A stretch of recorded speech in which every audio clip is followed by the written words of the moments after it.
Hello বন্ধুরা, কেমন আছো তোমরা? Welcome back to our channel. এই এপিসোড শুরু হয় এক হাই ভোল্টেজ সংঘর্ষ দিয়ে।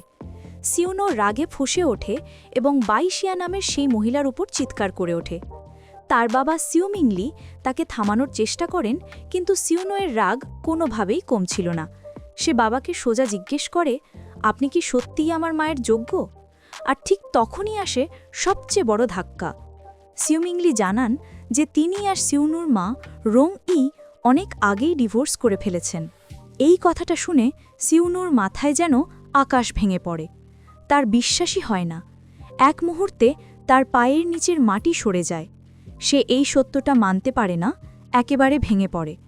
আর যখন সে জানতে পারে যে শেন জিয়াকা, যাকে তার মা নিজের সন্তানের মতো লালন পালন করেছেন, সে এই সব কিছু আগেই জানত, তখন সিউনোর রাগ আরও বেড়ে যায়।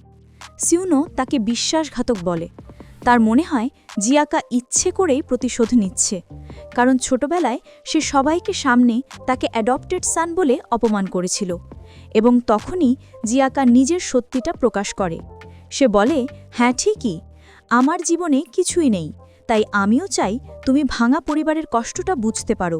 ভাবা যায়, একদিকে বাবার বিশ্বাসঘাতকতা, অন্যদিকে শৈশবের যাকে সে নিজের মানুষ ভাবত তার এত বড় প্রতারণা। সিউনো একদম ভেঙে চুরমার হয়ে যায়। এই কথা শুনে সিউনো পুরোপুরি ভেঙে পড়ে। যার উপর সে পৃথিবীর সবচেয়ে বেশি ভরসা করত, আজ সেই মানুষটাই তার কষ্টের কারণ হয়ে দাঁড়িয়েছে। এই জীবনে আমি তোমাকে কোনোদিন ক্ষমা করব না, এই কথা বলে সে সেখান থেকে চলে যায়। কিন্তু গল্পে এখানেই শেষ নয়। এবার আসে আরেকটা বড় টুইস্ট।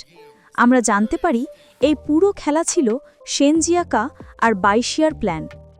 বাইশিয়া চাই টাকা আর একটা নতুন ভিলা, আর শেন জিয়াকা চায় ইউয়ানফাই কোম্পানির নিয়ন্ত্রণ।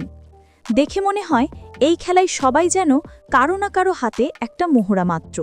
এই ঝড়ের মধ্যে সিউনো ছুটে যায় তার মায়ের কাছে, যে তার জীবনের শেষ আশা। সেখানে গিয়ে সে জানতে পারে তার মা অনেক আগেই সবকিছু জানতেন। অবশেষে তার মা বুকের ভিতর বহু বছর ধরে লুকিয়ে রাখা সত্যিটা বলে ফেলেন। তিনি জানান শুধু সিউনুকে একটা সম্পূর্ণ পরিবার দেওয়ার জন্যই তিনি এত বছর সব অপমান আর ব্যথা চুপচাপ সহ্য করেছেন। তিনি জানান কিভাবে সিউনুয়ের বাবা বহু বছর ধরে তাকে প্রতারণা করেছে, এমনকি তাদের কোম্পানি ইউয়ানফাইয়ের সম্পত্তিও গোপনে নিজের নামে করে নিয়েছে। এই কথা শুনেই সিউনোয়ের রক্ত ফুটতে থাকে। তার গোটা দুনিয়া যেন রাগ আর অবিচারের আগুনে জ্বলে ওঠে। কিন্তু এখানেও তার মা জানান আরেকটা গুরুত্বপূর্ণ সত্য। তার নানি একটি উইল রেখে গেছেন।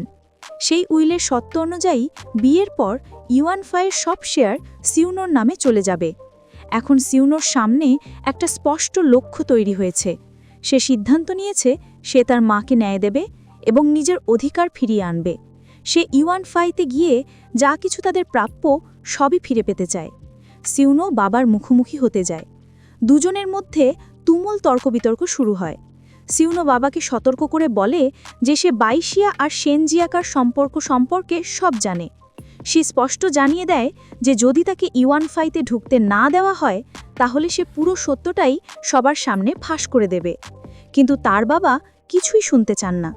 উল্টো সিউনোর ক্রেডিট কার্ডটাও কেড়ে নেন। কিন্তু সিউনো হাল ছেড়ে দেওয়ার মেয়ে নয়। ঠিক আছে, আমার তোমার সাহায্যের দরকার নেই, এ কথা বলে সে সেখান থেকে বেরিয়ে আসে।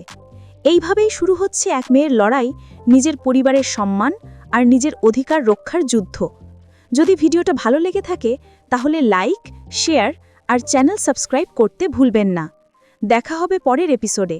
ততক্ষণ পর্যন্ত টেক কেয়ার।